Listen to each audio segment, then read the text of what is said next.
Protest করেছি। বিকেল 4 ঘটিকা থেকে শুরু হয়ে এটা শপিং কমপ্লেক্স ঘুরে, সেন্ট্রাল মসজিদ ঘুরে, পরবর্তীতে কেন্দ্রীয় মসজিদ ঘুরে, এমইএস মসজিদ ঘুরে আমরা এখন আবার কালচারাল সেন্টারের সামনে উপস্থিত হয়েছি। আমরা আল্লাহর কাছে শুকরিয়া জানাই, আলহামদুলিল্লাহ। আমরা বলতে চাই, হে মুসলিম বিশ্বের শাসকেরা, তোমরা চুপ থেকো না। তোমরা ইহুদিদের বিরুদ্ধে ঐক্যবদ্ধ হয়ে ইহুদিদেরকে অর্থনৈতিকভাবে, রাজনৈতিকভাবে, সামরিকভাবে তোমরা মোকাবেলা করো। আমরা সাধারণ মানুষ, আমরা আমাদের দিনটা আমরা আমাদের পক্ষ থেকে যতটুকু সম্ভব প্রোটেস্ট করছি। এবার তোমাদের দায়িত্ব, যাদের হাতে সেই ক্ষমতা আছে, যাদের কাছে সেই সামরিক সক্ষমতা আছে, তাদেরকে এখন তাদের দায়িত্ব পালন করার দরকার। আমরা ব্যক্তিগতভাবে আমাদের পর্যায়ে থেকে সর্বোচ্চ চেষ্টা করব ইসরায়েলি পণ্য আমাদের বয়কট করে। আমাদেরকে ইসরায়েলি পণ্যের অল্টারনেটিভ তৈরি করতে হবে। আমাদেরকে আমাদের দেশীয় পণ্যকে প্রাধান্য দিতে হবে। তাহলে আমরা ধীরে ধীরে কিংবা র্যাডিক্যালি আমরা ইসরায়েলি পণ্য সম্পূর্ণভাবে বয়কট করতে পারবো।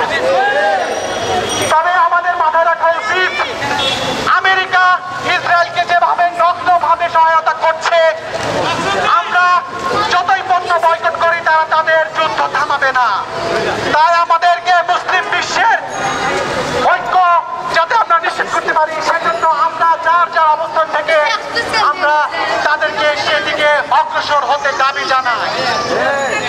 ইসরায়েল খুবই ক্ষুদ্র একটা রাষ্ট্র, তার চারপাশে মুসলিম বিশ্বের শক্তিধর রাষ্ট্র দ্বারা পরিবেষ্টিত। মুসলিম বিশ্বের যদি বর্ডারগুলো খুলে দেওয়া হতো, ইসরায়েল মানুষ পা দিয়ে হেঁটে দখল করে ফেলতে পারত। কিন্তু জর্ডান, সৌদি আরব, মিশরের দালাল, সেই পশ্চিমাদের বাচ্চারা দালালেরা তারা চুপ হয়ে আছে। আজকে আমরা এখানে যেমন মিরপুর ডিওজেসে আমরা নেমে এসেছি, পুরো মুসলিম বিশ্বের মানুষরাও কিন্তু তারা নেমে আসছে এবং তারা ইসরায়েলের বিরুদ্ধে যে কোনো ভাবে নামতে প্রস্তুত। কিন্তু আমাদের হাত পা বাঁধা, কারণ আমাদের হাতে সে সামরিক সক্ষমতা নেই। যাদের ইসরায়েলকে সামরিকভাবে মোকাবেলা করতে হবে। ইসরায়েল মিথ্যা বা হচ্ছে কূটনীতির ভাষা বলছে না, ইসরায়েল বলছে প্রতিরোধের ভাষা। তাই আমাদের ইসরায়েলকে অর্থনৈতিকভাবে, সামাজিকভাবে, রাজনৈতিকভাবে, সামরিকভাবে মোকাবেলা করতে হবে। এর কোনো বিকল্প নেই।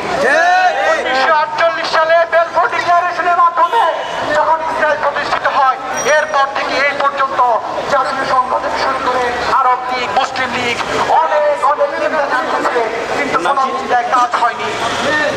ইসরায়েলকে যেভাবে পশ্চিমা বিশ্ব, ইউরোপিয়ানরা নগ্নভাবে সহায়তা করে যাচ্ছে, এতে আমরা যতই চিন্তা জানাই কোনো কাজ হবে না। এজন্য মুসলিম বিশ্বকে ঐক্যবদ্ধ হয়ে, মুসলিম বিশ্বকে এক হয়ে ইসরায়েলকে প্রতিরোধ করতে হবে।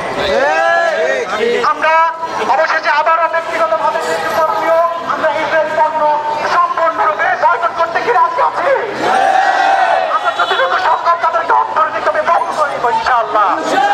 আর আপনারা অবশ্যই রাতে প্রত্যেকটা নামাজের পরে আল্লাহর কাছে 2 হাত তুলে মোনাজাত করবেন, যাতে আল্লাহ তাআলা এবং গাজাবাসীকে উদ্ধার করে এবং অচিরে প্রেরণ করে এবং মুসলিম বিশ্বের সেনাবাহিনী থেকে শুরু করে সমগ্র মুসলিম উম্মাহর মধ্যে সাহসের সঞ্চার করে, যাতে আমরা ঐক্যবদ্ধ হয়ে ইসরায়েলি এবং আমেরিকান আগ্রাসনকে রুখে দিতে পারি ইনশাআল্লাহ। আসসালামু আলাইকুম ওয়া রাহমাতুল্লাহ। আজকে আমাদের কার্যক্রম এখানে শেষ হলো। আসসালামু আলাইকুম। এখন দেখি এখন কিভাবে এটা চিন্তা করতেছে আমরা কি করতে পারি।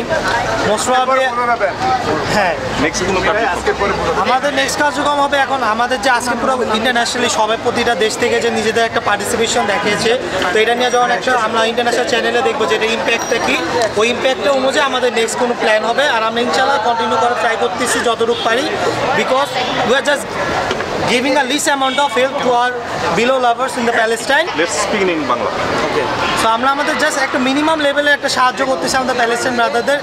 আমরা কিছুই করতে পারতেছি, আমাদের যত যাচ্ছে যে আমাদের যত মুসলিম কান্ট্রিজ যত লিডার্স আছে, যদি সবাই একত্র না হয় আজকে নাহলে কবে?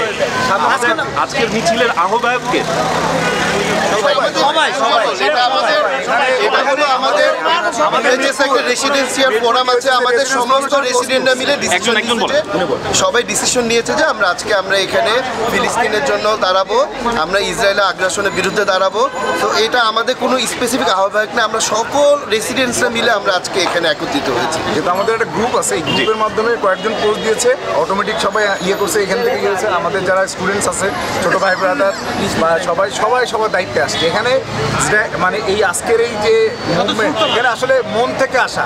আমরা যে মুসলিম এখানে আসলে কারো ডাকার কিছু যারা আসবে, যাদের মধ্যে ওই জিনিসটা আছে, ইমিউনিটি আছে, যে মুসলিম এই টাচটা আছে, অটোমেটিক আসবে এখানে। আসলে কারণ মাইক দিয়ে ডাকার কিছু নেই। এই ফিল্ডটা সবার করা উচিত। Thank you.